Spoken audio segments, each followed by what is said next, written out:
The Garden of Eden was not introduced as legend, metaphor, or spiritual abstraction, but as a deliberately established environment placed within creation before corruption, decay, and death entered human experience. Before exile, before shame, before labor became burdened with pain, Eden existed as a controlled domain where existence itself operated under different conditions. The Bible presents Eden not as an untamed paradise, but as a cultivated and ordered space planted intentionally, sustained deliberately, and maintained through alignment rather than force. Humanity did not discover Eden by exploration, nor did it earn access through achievement. Humanity was placed there. Time moved without urgency. Work existed without exhaustion. Responsibility existed without anxiety. Adam's role was not survival, but stewardship, not conquest, but maintenance, because the world itself did not yet resist human presence. The ground yielded without struggle. Growth occurred without decay. Life flowed continuously without the shadow of death. Rivers flowed outward from Eden rather than into it, suggesting Eden functioned as a source rather than a destination, elevated not only in geography, but in purpose. Everything beyond Eden depended on what originated within it. Nothing in the description of Eden suggests randomness. Every element points to structure, intention, and balance sustained through obedience rather than control. Humanity lived without fear because nothing threatened it. Humanity lived without shame because perception had not yet fractured inward. There was no need to hide because nothing was broken. Eden was not fragile, but it was conditional. Its stability depended not on walls or defenses, but on alignment with the order that sustained it. Eden did not require protection from the outside world. It required trust from the inside. Humanity's place within Eden was not guaranteed by strength, intelligence, or effort, but by continued harmony with divine authority. Eden was not humanity's achievement. It was humanity's inheritance. And like all inheritances, it could be preserved only through trust, not seized through independence. The Garden of Eden functioned as more than a place of beauty. It functioned as a system, a designed environment where every element operated in harmony under a specific order that humanity did not create and did not yet fully understand. Eden was not wild nature left to chance, but cultivated space, structured deliberately so that life could exist without resistance. Humanity's role within this environment was not survival, conquest, or expansion, but stewardship, meaning the garden was meant to be maintained rather than exploited, preserved rather than reshaped. This distinction is critical because it reveals that Eden was not designed for human dominance, but for human alignment. The authority given to humanity was relational, not absolute, operating within boundaries that ensured balance rather than collapse. Adam's task was to tend and keep, not to extract or transform, because transformation was unnecessary in a world that already functioned as intended. The absence of death meant time carried no urgency. Growth did not compete with decay. Nothing needed to be rushed, accumulated, or defended. Even awareness itself existed in a unified state, where perception had not yet turned inward to measure, compare, or judge. Humanity existed fully present, not divided by anxiety or self-consciousness. Eden was not silent, but it was undisturbed. Its order was maintained not through enforcement, but through coherence, where each part supported the whole. The environment itself responded favorably to humanity because humanity was still operating in accordance with its design. The relationship between humanity and the created world was not adversarial, but cooperative. The ground yielded because it was not cursed. Work did not exhaust because it was not resisted. Authority did not corrupt because it was not detached from accountability. Eden reveals that suffering was not a built-in feature of existence, but a consequence introduced later. The structure of Eden demonstrates that life was intended to be sustained through trust rather than control, through dependence rather than autonomy. Humanity did not govern Eden independently. It participated within it. This participation required limitation, not because humanity was weak, but because unchecked autonomy would eventually fracture the system.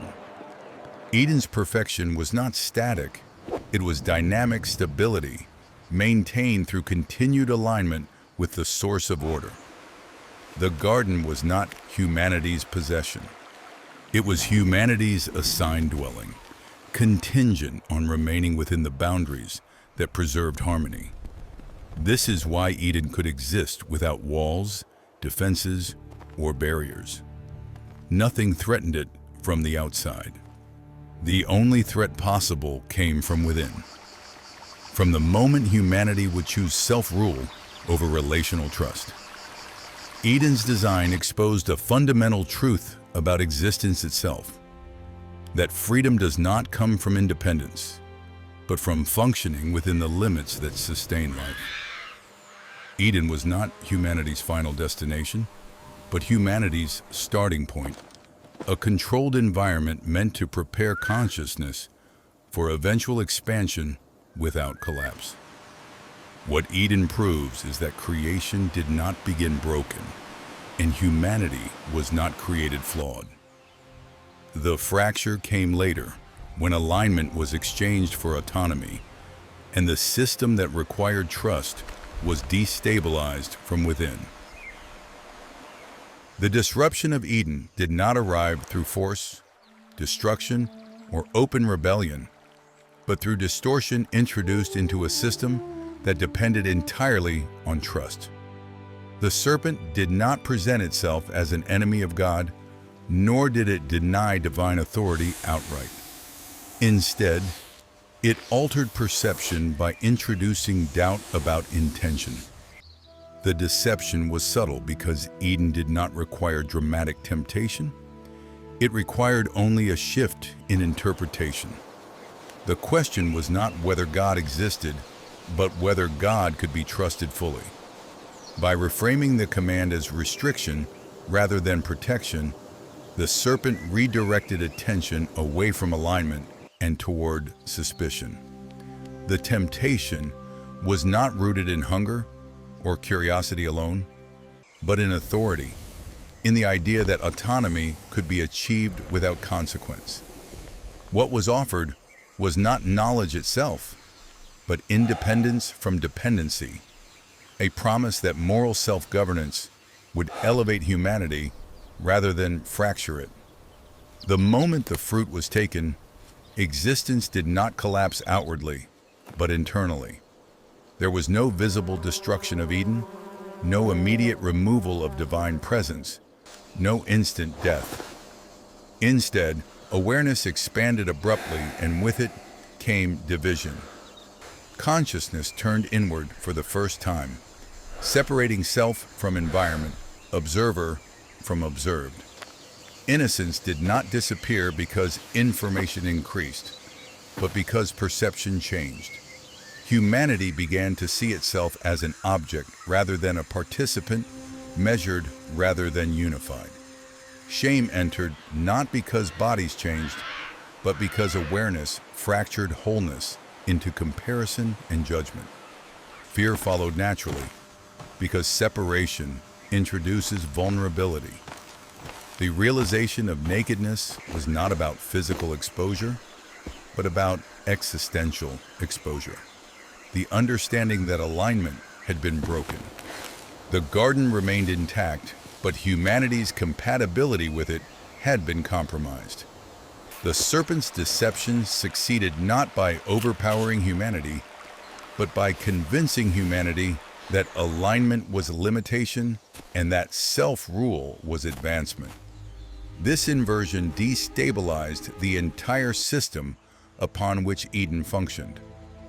The act of disobedience activated consequence, not because God imposed punishment arbitrarily, but because the structure sustaining Eden required trust to remain stable.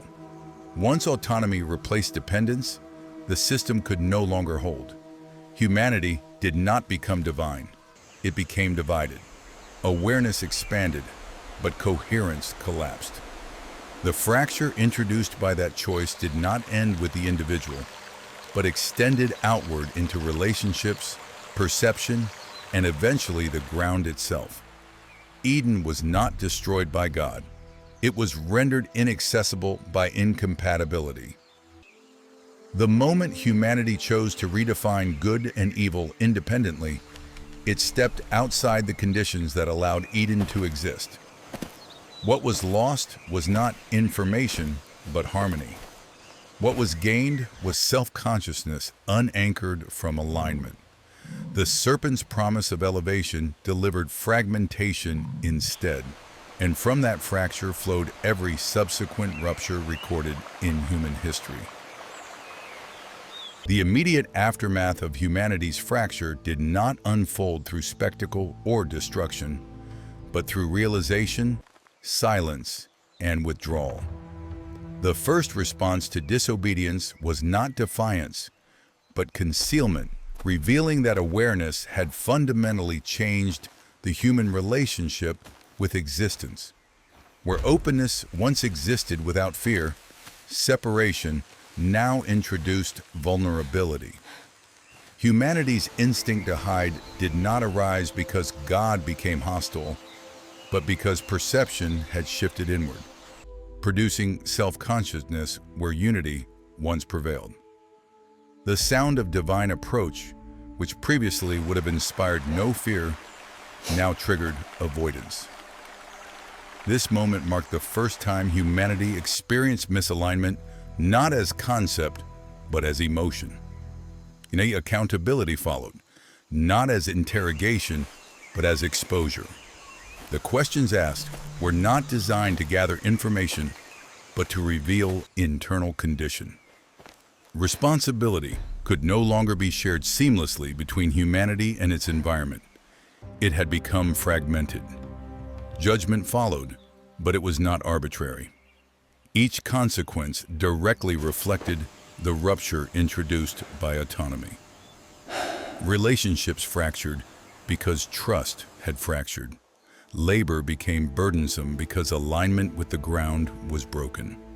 Authority became contested because dependence had been rejected. Even creation itself responded, as the ground that once yielded freely now resisted, reflecting humanity's internal disorder outwardly into the physical world. Yet within judgment, restraint remained evident.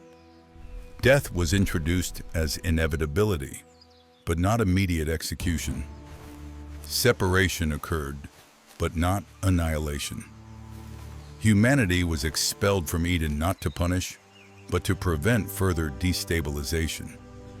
Access to the tree of life was removed not as vengeance, but as containment, ensuring that fractured existence could not become permanently sustained. This act preserved the possibility of restoration rather than locking humanity into endless decay. Exile was not the end of a relationship, but the beginning of mediation. Eden was sealed, not erased, marking a boundary humanity could no longer cross by effort alone. The placement of guardians at Eden's entrance symbolized that re-entry through autonomy was impossible. And from this moment onward, humanity's story became one of return rather than continuation. Sacrifice, law, covenant, and guidance would emerge not as replacements for Eden, but as frameworks designed to limit damage while pointing back toward alignment. Judgment and mercy were not opposing forces in this moment. They were simultaneous expressions of preservation. Humanity lost access to Eden, but not to divine involvement. The system that once sustained existence effortlessly had been broken, but the intent behind that system remained unchanged. Exile confirmed that autonomy carried consequence, but mercy ensured consequence was not final. Eden's closure marked the end of innocence, but it also marked the beginning of history, shaped by the pursuit of restoration rather than unchecked collapse. After exile, the Garden of Eden did not disappear from existence, nor was it reduced to memory or myth. It was sealed, preserved beyond human reach, transformed from dwelling into reference point. The placement of guardians at its boundary was not symbolic decoration, but a declaration that the conditions required for Eden's function could no longer be accessed through human effort, intellect, or morality alone. Eden remained intact, but humanity's relationship to it had fundamentally changed. The tree of life was protected rather than destroyed, indicating that life sustained without decay still existed, but no longer within immediate human grasp. This separation introduced a new phase of existence defined not by continuation, but by mediation. Humanity could no longer live directly from the source of life. It would now require systems, symbols, and structures to survive within a fractured reality. Sacrifice emerged not as ritual performance, but as acknowledgement that alignment had been broken and could not be repaired through intention alone. Boundaries multiplied because autonomy, without guidance, had already proven destructive. Law was introduced not to restrict life, but to prevent further collapse. Covenants were established not as contracts of equality, but as lifelines designed to restrain chaos while preserving relationship. Every subsequent framework in human history reflected the absence of Eden, attempting to recreate fragments of its order without restoring its conditions. The longing for peace, stability, and permanence embedded in human consciousness did not originate after exile. It originated within Eden itself. Humanity did not invent the desire for wholeness. It remembered it. The sealed garden became the silent measure against which all systems were judged, even when humanity no longer recognized its source. Agriculture, civilization, governance, and religion all attempted to compensate for what had been lost, but none could reverse separation. Eden could not be rebuilt by hands that no longer operated in alignment. History progressed not toward innovation alone, but toward resolution. Every act of guidance, every moral boundary, every redemptive promise carried the same underlying objective: restoration without repeating destruction. Humanity's story after Eden was not aimless. It was directed, constrained, and preserved toward an eventual reconciliation that would address not just behavior, but condition. The sealed garden stood as proof that life without decay was possible, but not sustainable under fractured authority. Eden's closure did not signal abandonment, but containment. It prevented humanity from immortalizing brokenness. It ensured that decay would have an endpoint. The road away from Eden was long, marked by failure, violence, and loss. But it was also marked by restraint, patience, and preservation. The garden's silence spoke across generations, reminding humanity that existence had once functioned without fear, without shame, and without death, and that such a state was not fantasy, but precedent. The Garden of Eden was not merely the beginning of humanity's story, it was the blueprint against which all of human history would be measured. Everything that followed exile did not replace Eden, but responded to its absence. The human longing for peace, permanence, and restoration did not arise from imagination or philosophy. It emerged from memory embedded deep within consciousness, a residual imprint of a world that once functioned without fear, decay, or separation. Eden explains why humanity instinctively resists death, why injustice feels unnatural, and why disorder produces discomfort rather than acceptance. These reactions are not learned behaviors. They are echoes of original design. The Bible does not present Eden as a failed experiment, but as a reference point, a demonstration of how existence operates when alignment is intact. From Eden onward, history becomes the story of containment and restoration rather than continuation. The progression of covenants, guidance, and moral frameworks all point toward re-establishing conditions that allow life to flourish without repeating the fracture caused by unchecked autonomy.